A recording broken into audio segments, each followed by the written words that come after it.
ब्रजेश रावत जी और यहाँ जिला पंचायत और सामने गांव से आए हुए हमारे पितातुल बुजुर्गों, नौजवान साथियों, प्यारे बच्चों और सुरक्षा में लगे सुरक्षा कर्मचारी अधिकारीगण।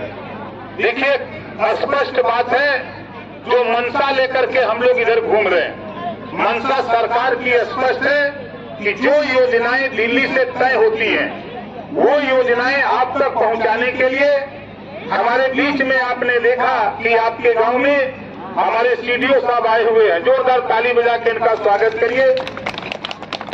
आपके जिले के विकास के लिए आपके दरवाजे तक जिले के अधिकारी क्यों आ रहे हैं?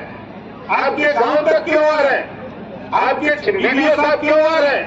हम लोग क्यों आ रहे हैं?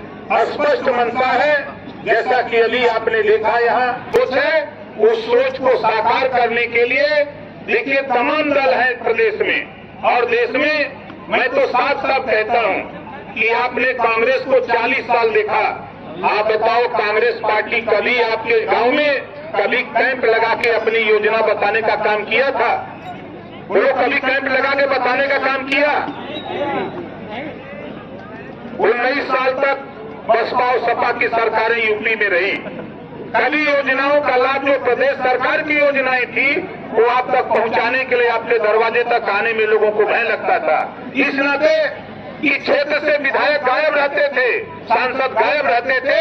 आज तो मोदी जी और योगी जी के नेतृत्व में हमारे चाहे सांसद हो, विधायक हो, एमएलसी हो, राज्यसभा हो, चाहे प्रमुख हो, चाहे जिला पंचायत हो, चाहे ग्राम प्रधान हो, आपके दरवाजे तक योजनाओं का लाभ पहुंचाने के लिए बराबर काम कर रहे हैं, बराबर काम कर रहे हैं। इस नाते हम प्यारे बच्चों आपसे एक बात कहूंगा, विद्यालय परिवार, विद्यालय के हम अपने प्रधानाचार्य और सभी अध्यापकगण को धन्यवाद देता हूं कि आपने यहाँ कार्यक्रम विद्यालय में चलाया।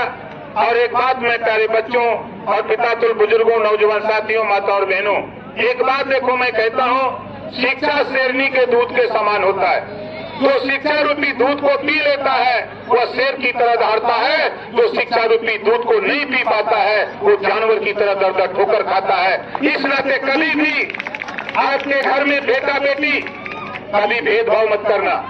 जितनी ऊर्जा ताकत बेटा को पढ़ाने में लगाते हो, उतनी ताकत ऊर्जा बेटी को भी पढ़ाने में लगाओ। बेटी पढ़ती है तो बेटी पढ़ती है तो 2 परिवार सुधरता है, बेटा पढ़ता है तो 1 परिवार सुधरता है। बेटी जब तक मायके में रहती है, माँ बाप भाई की सेवा करती है। जब बेटी की शादी हो जाती है, ससुराल जाती है तो सास ससुर की सेवा करती है, 2 परिवार सुधरता है। इस नाते बेटा बेटी में भेदभाव नहीं। देखो, हमारे देश के प्रधानमंत्री जो काम इस देश की सारी पार्टियां नहीं कर पाई, सारी पार्टियों को मजबूर कर दिया। हमारे देश के प्रधानमंत्री 33% आरक्षण महिलाओं को राजनीति में ला करके खड़ा कर दिया। ये देश के लिए, हमारी महिलाओं के लिए एक उदाहरण है। जो काम कांग्रेस ने नहीं किया, सपा बसपा कांग्रेस ने मिलकर नहीं किया, उस काम को हमारे देश के प्रधानमंत्री माननीय नरेंद्र मोदी ने करके दिखाया। 100 में 33 महिलाएं जीत करके अब विधानसभा और लोकसभा में जाएंगी। अब वो अपनी लड़ाई खुद लड़ेंगे, किसी की भरोसे नहीं रहेंगी। ये मंशा हमारे देश के प्रधानमंत्री की है। योजनाएं बहुत है, जैसा कि आपने देखा, अभी हम घूम रहे थे, स्टॉल लगा हुआ था।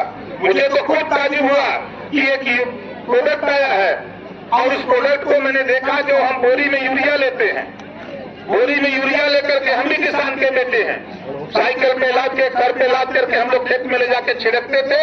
अब तो प्रादेशिक मशीन हमने देखा कि इतनी योजना, इतनी टेक्नोलॉजी आपके बीच में आ गई कि आपको इतनी सुविधाएं मिल रही है। जो मंशा हमारे देश के प्रधानमंत्री है, प्रधानमंत्री जी की 40 विकसित भारत का जो लक्ष्य है, मैं दावे के साथ कहता हूं, ओम प्रकाश राजभर, माननीय दयाशंकर सिंह जी के नेतृत्व में कंधे से कंधा मिला करके हम दोनों भाई जहां भी जरूरत होगी वहां। ये उत्तर प्रदेश के 75 जिले छोड़ दो, आप बिहार हो, सीवान बिहार हो, चाहे बंगाल हो, तमिलनाडु, केरल, आंध्रा, पंजाब, महाराष्ट्र, गुजरात, देश के किसी कोने में ओम प्रकाश राजभर अपनी पहचान बनाने में और सहयोग देने के लिए तैयार है।